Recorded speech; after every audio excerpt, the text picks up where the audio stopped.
एक बार की बात है, सुषमा अपने पूरे परिवार के साथ खुशी खुशी मोहन नगर में रहती थी। उसकी दो बहुएं थी, पल्लवी और शिवानी।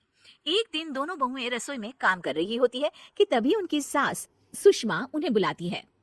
अरे बहू, जरा इधर तो आना।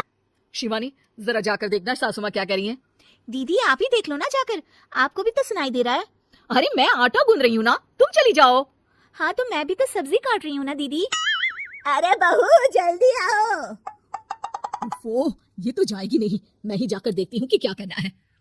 पल्लवी सुषमा के कमरे में जाती है। जी मम्मी जी, क्या हुआ? शाम को घर पर कुछ मेहमान आने वाले हैं, तो तुम अच्छा सा खाना बना लेना बहू। ठीक है मम्मी जी, आप बता दीजिए क्या क्या बनाना है और कितने लोग आ रहे हैं। सुनील की मौसी जी और उनका पूरा परिवार आ रहा है। कुल मिलाकर 3 लोग और हमें मिलाकर हुए 9 लोग। तो अभी से ही तैयारी करना शुरू कर दो।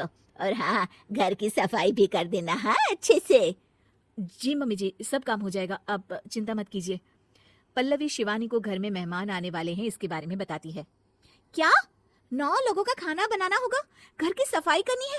बाप रे, सासू माँ ने तो हमें घर की नौकरानी ही समझ कर रखा है। ऐसा नहीं बोलते शिवानी, हम इस घर की बहू हैं और घर के काम करना हमारा फर्ज है। दीदी तो है ही सासू माँ की चमची, जब देखो सासू माँ सासू माँ। मैं तो इतना सारा काम नहीं करने वाली। शिवानी कपड़े लेकर गमला साफ कर रही होती है और चक्कर आने का नाटक करने लगती है। मेरा सर चकरा रहा है। तभी वहां पल्लवी और सासू माँ जाते हैं। अरे बहू, क्या हो गया तुम्हें? मम्मी जी, बहुत तेज सर में दर्द हो रहा है। तुम एक काम करो शिवानी, आराम कर लो। नहीं नहीं दीदी, घर में मेहमान आने वाले हैं, मुझे आपकी मदद करनी चाहिए। अरे कोई बात नहीं शिवानी, तुम आराम कर लो, मैं सब काम कर लूंगी। ठीक है दीदी, अगर आप इतना कह रही हैं तो आराम कर लेती हूँ। शिवानी आराम से अपने कमरे में मैगजीन पढ़ रही होती है। इसे कहते हैं आराम की जिंदगी। इतना सारा काम। चलो सारा काम खत्म हो गया, शिवानी को देख आती हूँ। शिवानी अपने कमरे में ईयरफोन में गाने सुनते सुनते सो जाती है और उसके साइड में मैगजीन भी रखी होती है। पल्लवी वहां आ जाती है और वो सब देखती है। ओहो, तो मतलब सब काम चोरी का बहाना था। अभी बताती हूँ इसको। घर का सारा काम मुझे करना पड़ा और ये महारानी यहाँ मैगजीन पढ़ रही है, गाने सुन रही है।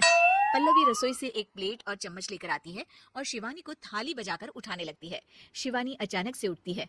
उठ गई महारानी, गाने भी सुन लिए, मैगजीन भी पढ़ ली। तुम तो बहुत बड़ी झूठी निकली शिवानी। तुमने सर दर्द का बहाना बनाया ताकि काम करने से बच सको। हाँ बनाया बहाना, तो क्या करती, इतने सारे काम करती। मुझे कोई शौक नहीं है चापलूसी का। क्या चापलूसी? तुम्हें लगता है कि मैं सारे काम चापलूसी के लिए कर रही हूँ? नहीं तो क्या। तभी वहां सासू माँ आ जाती हैं। अरे बहू, वो लोग बस आने ही वाले हैं, तुम तैयारियां कर लो। जी सासू माँ, तुझे तो मैं बाद में देखती हूँ। सब खाना खाने बैठते हैं और खाना शुरू करते हैं। तभी सुनील की मौसी बोलती है।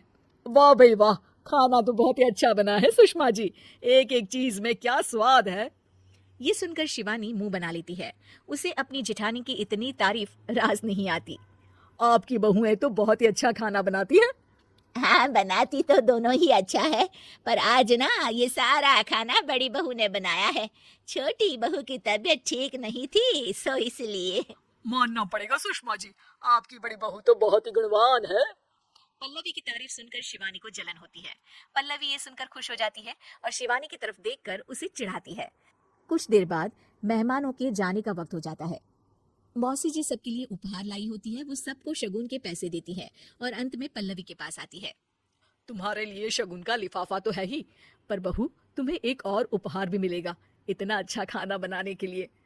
मौसी अपने सोने के कंगन निकालकर पल्लवी को पहना देती है। ये लो, ये मेरे मनपसंद कंगन है, अब से ये तुम्हारे हुए। धन्यवाद मौसी जी। ये देखकर शिवानी तो पूरी तरह से जल जाती है और गुस्से से रसोई में चली जाती है। तभी वहां पल्लवी आ जाती है और उसे अपने कंगन दिखाने लगती है।